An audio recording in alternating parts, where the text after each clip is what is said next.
Hi friends, B R cooking and വ്ളോഗ്സിലേക്ക് എല്ലാവർക്കും വീണ്ടും സ്വാഗതം. ഇന്ന് നമുക്കേ സൂപ്പർ ടേസ്റ്റിൽ ഈസി ആയിട്ടൊരു ഫ്രൈഡ് റൈസ് ഉണ്ടാക്കിയാലോ. ഇതാകുമ്പോൾ നമുക്ക് എല്ലാവർക്കും ഒരേപോലെ കഴിക്കാം. നോൺ വെജുകാർക്കാണെന്നുണ്ടെങ്കിൽ ഇതുപോലെ ഫ്രൈഡ് റൈസ് ഉണ്ടാക്കിയിട്ട് പിന്നെ നമുക്ക് ചിക്കനോ മട്ടനോ ബീഫോ എഗ്ഗോ അങ്ങനെ എന്തെങ്കിലും ചേർത്ത് നമുക്ക് കഴിക്കാമല്ലോ. അപ്പോൾ നമുക്ക് ഇതെങ്ങനെ ഉണ്ടാക്കണേ എന്നുള്ളത് ഒന്ന് കണ്ടിട്ട് വരാം. നമുക്ക് ആദ്യം തന്നെ അതിനായിട്ട് അരിയാണല്ലോ വേവിച്ചെടുക്കേണ്ടത്. ബസ്മതി അരി നമ്മളെ പാകത്തിന് വേവിച്ചെടുക്കുക. അത് എങ്ങനെ വേവിക്കണം എന്നുള്ളതൊക്കെ ഞാൻ ഇതിന് മുമ്പ് ഒരിക്കൽ വീഡിയോയിൽ ഇട്ടിട്ടുണ്ട് കേട്ടോ. അപ്പോൾ അങ്ങനെ വേവിച്ച് വെച്ച ചോറാണത്. അതിനുശേഷം നമ്മൾ തവയിലേക്ക് കുറച്ച് നെയ്യാണ് ഒഴിച്ചു കൊടുക്കുന്നത്.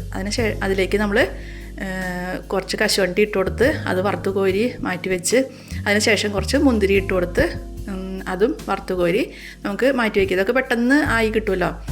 അപ്പോൾ അങ്ങനെ നമ്മൾ മുന്തിരിയും വറുത്ത് കോരി മാറ്റി വെച്ച് അതിനുശേഷം നമ്മളതിലേക്ക് 2-3 കഷ്ണം പട്ട, ഗ്രാമ്പു, ഏലക്ക, കുരുമുളക്, തക്കോലം, പിന്നെ ബേ ലീഫും ഇത്രയും ഇട്ട് കൊടുത്താൽ മതി. അധികം മസാലയൊന്നും ആവശ്യമില്ല. ഈ മസാലയൊക്കെ പെട്ടെന്ന് നമുക്ക് ചൂടായി കിട്ടും. തീ കുറച്ച് വെച്ചിട്ട് വേണം ഇതൊക്കെ ചെയ്യാമെന്ന് മാത്രമേ ഉള്ളൂ കേട്ടോ. അതിനുശേഷം കുറച്ച് ഇഞ്ചിയും വെളുത്തുള്ളിയും ചതച്ചതും ഒരു 3-4 പച്ചമുളക് അരിഞ്ഞതുമാണ് ഇട്ട് കൊടുക്കുന്നത്. അതൊക്കെ നമുക്ക് ഒന്ന് അതിൻ്റെ പച്ചമണം മാറി കിട്ടിയാൽ മതിയല്ലോ. പിന്നെ അതിലേക്ക് നമ്മളൊരു ചെറിയ സവാള അരിഞ്ഞ് ചേർത്തായിരുന്നു. അതിൻ്റെ വീഡിയോ എൻ്റെ ഇന്ന് പോയതാണ് കേട്ടോ. നമ്മളിതിൽ അല്ലാതെ സവാള വറുത്ത് ചേർക്കണില്ല. അപ്പോൾ സവാളയും കൂടി ചേർത്തതിന് ശേഷം ഒന്നും കൂടി ഒന്ന് ഇളക്കി മിക്സാക്കി അതിൻ്റെ പച്ചമണം ഒന്ന് മാറി കഴിഞ്ഞ് കഴിയുമ്പോൾ നമുക്ക് ആവശ്യമുള്ള ഇഷ്ടമുള്ള ഏത് വെജിറ്റബിൾസൊക്കെ വേണ്ടതെന്ന് വെച്ചിട്ടുണ്ടെങ്കിൽ അത് ചേർത്ത് കൊടുക്കാം. ഞാനിപ്പോൾ ഇത് ഫ്രോസൺ വെജിറ്റബിൾസ് വാങ്ങിച്ചതാണ് ചേർത്ത് കൊടുക്കുന്നത്. അപ്പോൾ ഏതൊക്കെ വേണ്ടതെന്നുള്ളത് ഓരോരുത്തരുടെ ഇഷ്ടമനുസരിച്ച് ചേർക്കാം കേട്ടോ. നമ്മളപ്പോൾ വെജിറ്റബിൾസൊക്കെ ചേർത്തതിന് ശേഷം അത് നന്നായിട്ടൊന്ന് ഇളക്കി മിക്സാക്കി എടുത്തു. അതിലേക്ക് പിന്നെ അതിനാവശ്യമുള്ള ഉപ്പിട്ട് കൊടുക്കാം. ഉപ്പും കൂടി ചേർത്തിട്ട് നമ്മൾ ഒന്നും കൂടി നന്നായിട്ട് ഇളക്കിയതിന് ശേഷം അതിലേക്ക് കുരുമുളക് പൊടിയാണ് ചേർത്ത് കൊടുക്കുന്നത്. പിന്നെ കുറച്ച് മീറ്റ് മസാലയാണ് ചേർത്ത് കൊടുക്കുന്നത്. അല്ലാന്നുണ്ടെങ്കിൽ ഗരം മസാല ആയാലും മതി കേട്ടോ. അപ്പോൾ അതും കൂടി ചേർത്തതിന് ശേഷം നമ്മൾ നന്നായിട്ട് എല്ലാം കൂടി ഇളക്കി മിക്സാക്കി എടുക്കുക.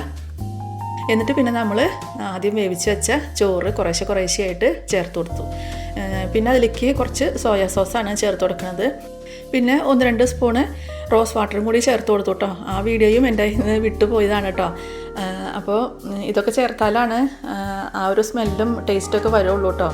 അപ്പോൾ നമ്മൾ അതെല്ലാം ചേർത്തതിന് ശേഷം നന്നായിട്ട് ഇളക്കി മിക്സാക്കി എടുക്കുക. അതിനുശേഷം നമ്മൾ ആദ്യം വറുത്ത് വെച്ച കശുവണ്ടിയും മുന്തിരിയും കുറച്ച് ഇട്ട് കൊടുത്തു. അപ്പോൾ നമ്മൾ ചോറ് ഫുള്ളായിട്ട് ഇപ്പോൾ ഇത് ചേർത്തിട്ടില്ല. അപ്പോൾ അത് കാരണം നമ്മൾ വറുത്ത് വെച്ച കശുവണ്ടിയും മുന്തിരിയും ഇപ്പോൾ കുറച്ചേ ഇട്ട് കൊടുത്തിട്ടുള്ളൂ.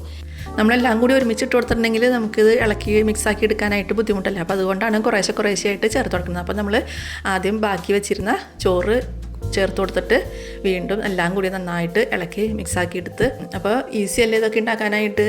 ഇനി ഇതിലേക്ക് മല്ലിയില ഇഷ്ടമുള്ളവർക്ക് മല്ലിയില ചേർക്കാം കേട്ടോ. ഞാൻ ചേർത്തില്ല, ഉണ്ടായിരുന്നില്ല, ഫ്രഷ് ആയിട്ടുള്ളത് ഉണ്ടായിരുന്നില്ല. അതുകൊണ്ടാണ് ഞാൻ മല്ലിയില ചേർക്കാതിരുന്നത്. അപ്പോൾ മല്ലിയിലയും കൂടി ചേർത്ത് കഴിഞ്ഞാൽ കുറച്ചും കൂടി ടേസ്റ്റും സ്മെല്ലൊക്കെ വരും കേട്ടോ.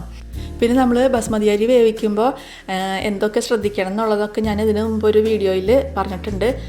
ചോറ് ഒട്ടിപ്പിടിക്കാതിരിക്കാനും കുഴയാതിരിക്കാനും ഒക്കെ ആയിട്ട് നമ്മൾ എന്താണ് ശ്രദ്ധിക്കേണ്ടതെന്നുള്ളത്. അപ്പോൾ അറിയാത്തവർ ആ വീഡിയോ ഒന്ന് കണ്ടു നോക്കൂ കേട്ടോ. ബിരിയാണി ഫെസ്റ്റിന് പോയിട്ട് എനിക്ക് ഫസ്റ്റ് കിട്ടിയതാണ്. അപ്പോൾ അതുകൊണ്ടാണ് എനിക്ക് ധൈര്യമായിട്ട് നിങ്ങളോടൊക്കെ ഇങ്ങനെ പറയാൻ പറ്റണത്. അത് ഒരു പ്രത്യേക ബിരിയാണി ആയിരുന്നു. അതിൻ്റെ റെസിപ്പി ഞാൻ പിന്നീട് എപ്പോഴെങ്കിലും ഇടാം കേട്ടോ. ഷെഫുമാർക്കും അവിടെ ഉണ്ടായിരുന്ന എല്ലാവർക്കും ഭയങ്കര സർപ്രൈസായിരുന്നു എൻ്റെ ആ ഒരു സ്പെഷ്യൽ ബിരിയാണി. അപ്പോൾ എല്ലാവർക്കും വീഡിയോ ഇഷ്ടമായിട്ടുണ്ടാവും എന്ന് വിചാരിക്കണോ. വീഡിയോ കണ്ടിട്ട് എല്ലാവരും ലൈക്ക് ചെയ്യുക, കമൻറ്റ് ബോക്സിൽ കമൻറ്റ് ഇടുക. ചാനൽ സബ്സ്ക്രൈബ് ചെയ്യാത്തവരുണ്ടെങ്കിൽ സബ്സ്ക്രൈബ് ചെയ്യാൻ മറക്കരുത് കേട്ടോ. പിന്നെ ബെല്ലൈക്കണും കൂടി ഒന്ന് ഓപ്പൺ ആക്കിയിടണേ.